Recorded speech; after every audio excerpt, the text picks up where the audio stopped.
il se décrit bon an, mal an à peu près 16 000 nouvelles espèces de plantes, d'animaux, de champignons à la surface de la planète tous les ans.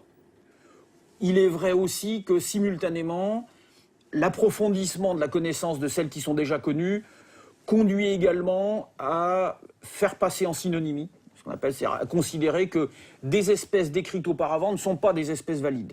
Donc le bilan, il n'est pas de plus 16 000 par an, il y a plus 16 000 et moins 3 à 4 000. Donc il y a un bilan net annuel qui est d'à peu près 12 13 000 nouvelles espèces décrites chaque année.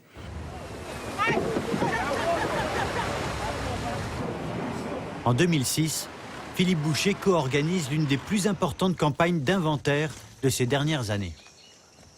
160 scientifiques de 25 pays passent plusieurs mois sur l'île de Santo, en Mélanésie, pour y réaliser un grand inventaire balayant tous les écosystèmes et la plupart des familles du vivant. Des mollusques jusqu'aux mammifères, en passant par les plantes et les insectes.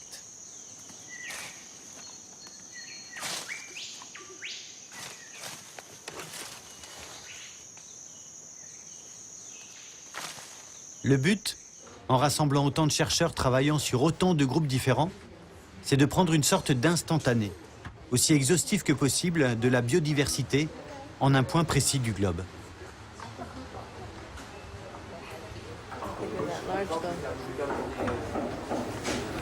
Oh no. You know what that is? Tu reconnais ça? No. Non? Oh, un land snake. Ah, bah, c'est juste un escargot.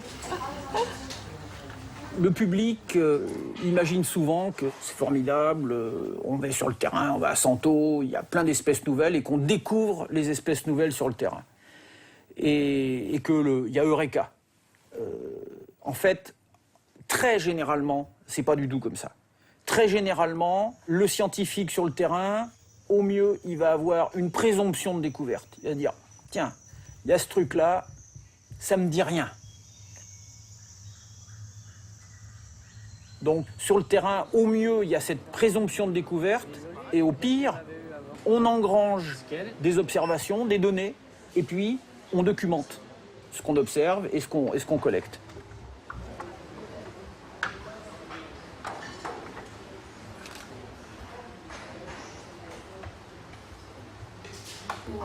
Voilà.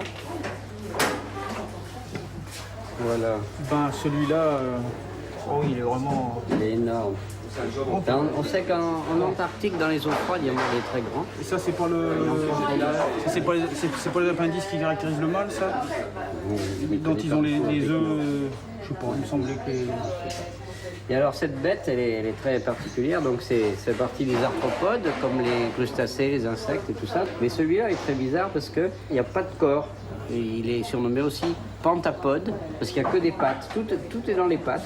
Ses organes sont dans les pattes. Et le corps, c'est juste la jonction des membres des pattes, quoi.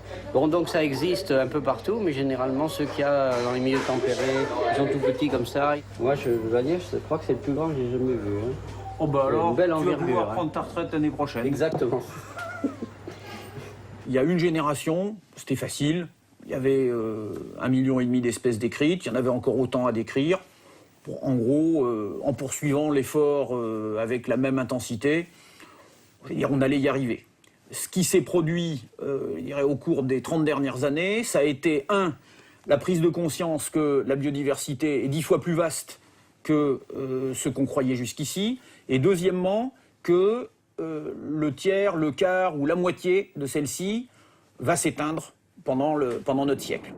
Donc en gros, si on décrit 13 15 000 nouvelles espèces par an, et puis il en reste 5 millions ou 10 millions à décrire, ça veut dire qu'on aura terminé le boulot dans 500 ou dans 1000 ans, et puis la biodiversité sera éteinte avant.